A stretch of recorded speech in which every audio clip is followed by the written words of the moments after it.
Bonjour, bienvenue sur Radio Clé de Vie, la radio du développement personnel, émission de 15 minutes avec le fantastique Michel Poulard. La vie selon Michel, mais attention, ça n'engage que lui. Bonjour Michel. Bonjour Alex. Alex, il faut vraiment que je te le dise. C'est pas Michel Poulard, parce que la poularde c'est un animal, c'est Michel Poulard. Voilà. C'est ça.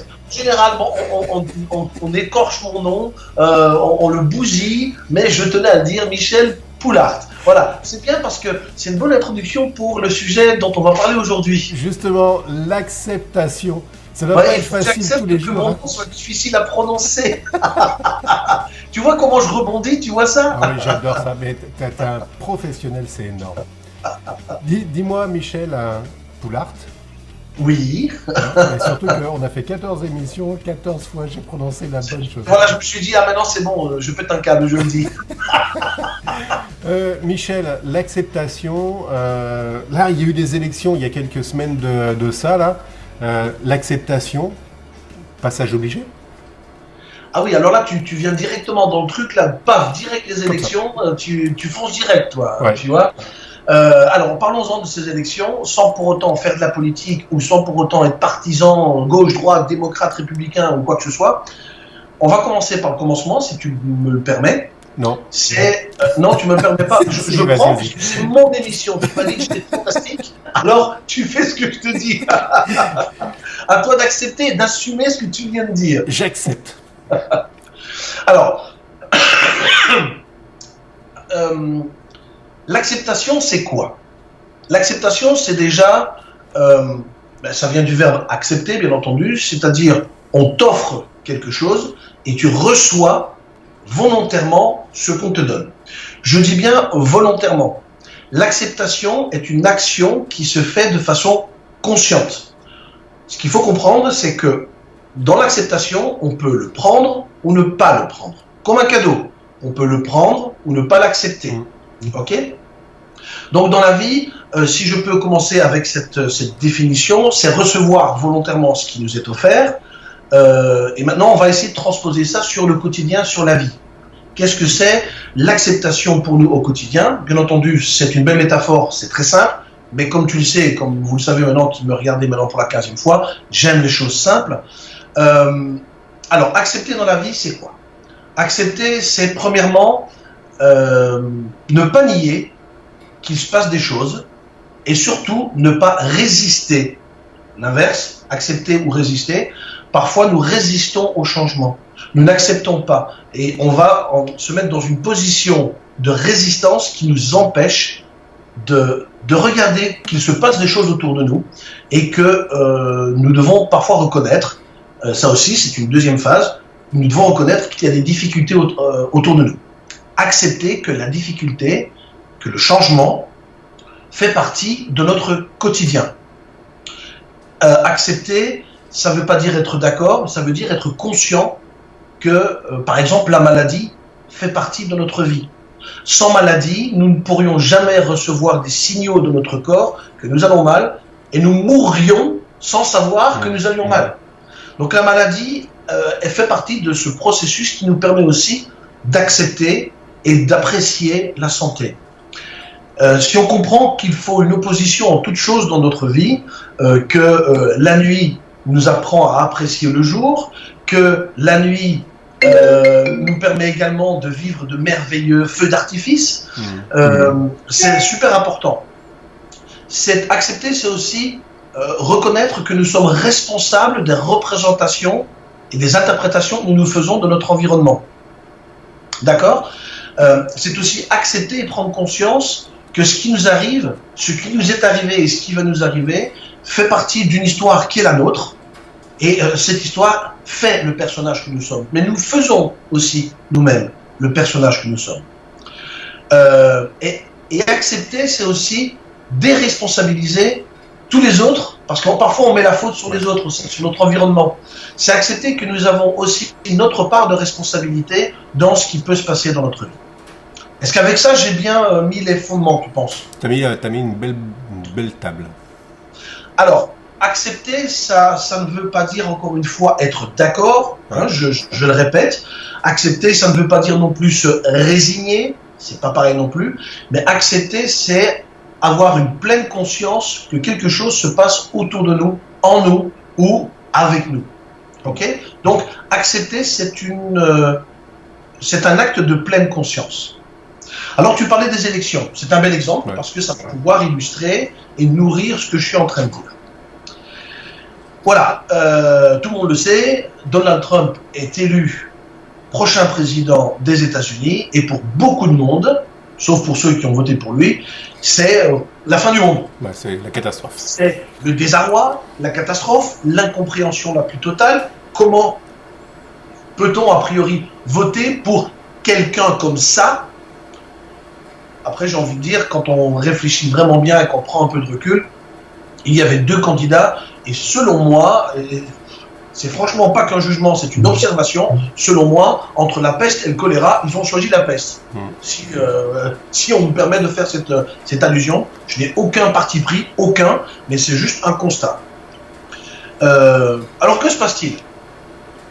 On peut en effet se dire on s'en fout, mais accepter, c'est pas dire on s'en fout, puisque je disais juste que accepter, c'était aussi agir en pleine conscience. Hein, c'est accepter quelque chose en pleine conscience.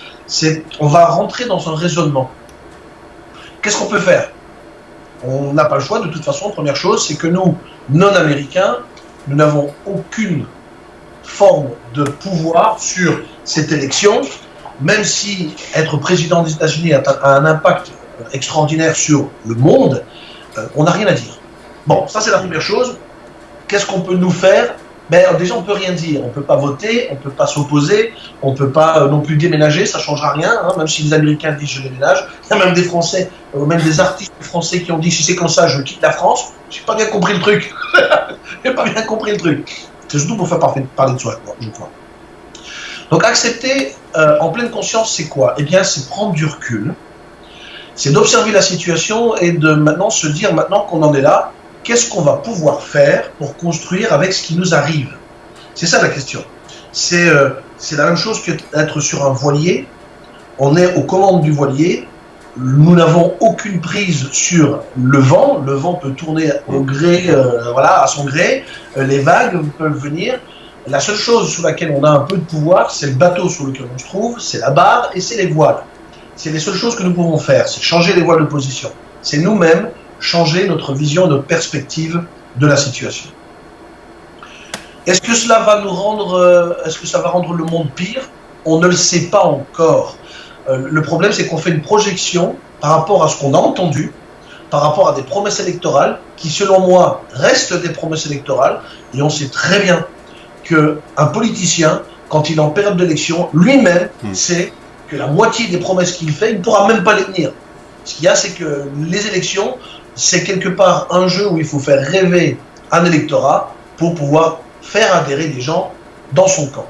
Ça, c'est aussi une triste réalité. Si demain, un politicien ne dirait que la vérité, c'est aussi une triste réalité, il ne serait jamais élu. C'est clair. C'est comme ça, c'est stupide, mais on se plaint tous des politiciens, mais si on en a un qui un jour dit la vérité, on ne votera jamais pour lui, parce qu'on ne veut pas entendre la vérité. Donc, comment faire? On n'accepte pas la vérité.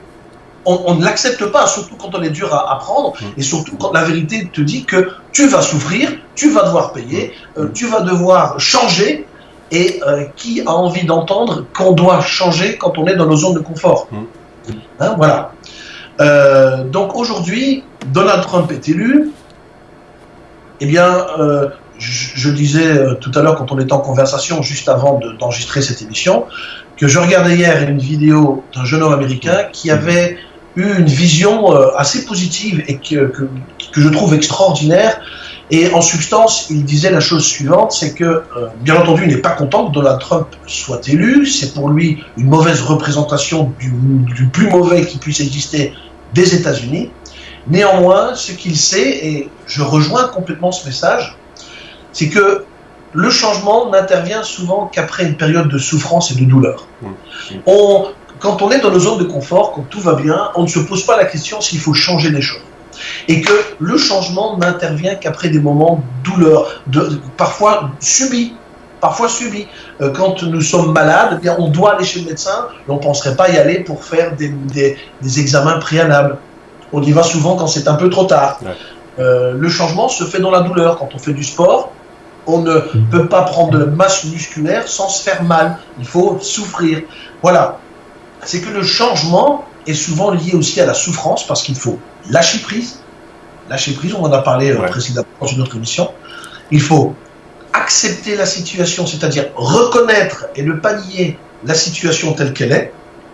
C'est ensuite reconnaître quelle est ma part de responsabilité, qu'est-ce que je peux faire maintenant, moi, dans cette situation, avec ce qui m'environne, qu'est-ce que ça va changer pour moi dans ma vie, ou qu'est-ce que moi je dois changer pour m'insérer, m'intégrer dans ce changement, et qu'est-ce que ça va changer dans mon histoire personnelle, en quoi ça me rendra plus fort. Et ce qu'il faut comprendre, et ça c'est vraiment très important, on ne peut jamais atteindre de succès en s'appuyant sur ses faiblesses ou sur tout ce qui va mal. Il faut toujours aller chercher nos forces. Quand on a réussi quelque chose, on l'a toujours réussi en s'appuyant sur nos forces, sur ce qu'on sait vraiment faire, où on développe de nouvelles forces. La peur ne va faire qu'une chose, c'est nourrir et alimenter ces sentiments anxiogènes et va nous bloquer dans notre processus d'acceptation.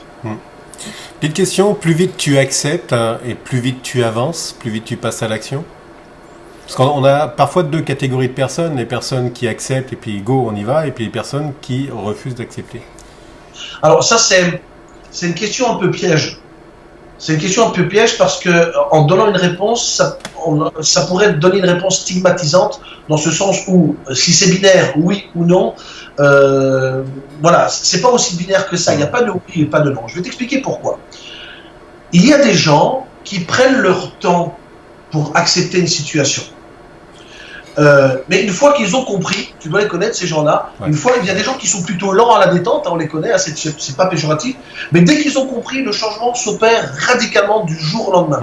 Il y a parfois même des cultures comme ça. Quand j'étais au Japon, j'avais discuté avec plusieurs Japonais, et on sait que la culture japonaise est ancrée dans ses traditions, mais la culture japonaise fonctionne par des changements radicaux, par des prises de conscience radicales, et à chaque fois que le Japon a fait des bonds extraordinaires en économie ou même culturel, ce sont des changements qui sont opérés du jour au lendemain parce qu'il y a eu un ras-le-bol net. Alors qu'en France, on peut tirer ça sur 30 ans, sur 40 ans, voilà, et c'est pareil pour chacun d'entre nous. Certains d'entre nous sont plus lents à la détente, mais dès qu'ils ont des clics, ils peuvent changer du jour au lendemain. Et puis il y en a qui peuvent en effet comprendre rapidement et puis avoir certaines difficultés à changer. Tu vois, c'est pas aussi noir-blanc. C'est pas aussi tranché. Si je prends de façon binaire, comme tu le dis, en théorie, de façon mathématique, si en effet tu prends conscience le plus vite possible, tu vas gagner du temps. Mais tout dépend aussi de comment toi tu vas gérer la situation. C'est de façon très cartésienne, oui. Si tu réalises rapidement, tu acceptes rapidement, tu peux passer à la phase suivante qui est au changement plus rapidement. Ça, c'est en théorie. Dans la pratique, c'est un peu autre chose. Ça dépend beaucoup des personnes. Tu sais, il y a encore autre chose. Je me souviens d'avoir eu une conversation avec des académiciens pour la langue française, et beaucoup de gens s'offusquent que la langue française est en train de partir en jus de chaussette. Avec ces jeunes qui ne savent plus écrire, des fautes d'orthographe partout, ce langage texto, les jeunes qui mettent les infinitifs alors qu'il ne faudrait pas les mettre, etc., etc. Et ces académiciens, bien entendu, et puis beaucoup d'autres Français, ou en tout cas francophones et francophiles, tiennent à cette belle langue française qui a une histoire extraordinaire, si ce n'est que, n'oublions pas une chose, c'est que aujourd'hui, quand on veut résister à ce changement de langue française, d'écriture par exemple, n'oublions pas que la langue française, sur des centaines d'années, a constamment évolué. Regarde, j'ai par exemple fait de la généalogie. Il suffit de regarder les textes d'il y a 200 ans, mais c'est quasiment illisible dans l'écriture. Fenêtre, avant que l'accent circonflexe ne vienne, ça s'écrivait fenestre, tu vois. La langue française a toujours évolué. Et on a beau résister, de toute façon, les jeunes qui sont là aujourd'hui vont changer la langue française. C'est juste une question de temps. Si aujourd'hui, tu n'acceptes pas, les autres à côté et autour de toi vont l'accepter, et ça changera quand même. Donc tu seras à un moment donné forcé d'accepter que la langue française va évoluer. Alors, ça ne peut pas plaire, Pour beaucoup de gens, c'est pas de l'évolution, si ce n'est que la langue française a toujours évolué. Elle n'est pas la même qu'il y a 150 ans, qu'il y a 300 ans ou qu'il y a 400 ans. Regardez le français du Moyen-Âge, c'est la même base, ça vient du latin, mais on ne parle pas le même français. Et ça va continuer à évoluer. Merci Michel. On arrive à la fin de l'émission. 15 minutes sont passées. Très bien. Ça a été super acceptable. En tout cas, j'espère que le contenu, aussi imparfait soit-il, vous ait inspiré, vous auditeurs, pour accepter en pleine conscience le changement. Michel, merci. On se retrouve pour la prochaine émission qui s'appelle la sérendipité. Ça c'est un mot qu'on n'utilise pas souvent, mais il y a beaucoup de choses derrière. Merci Michel, on se retrouve la semaine prochaine. À tous, salut, bye bye.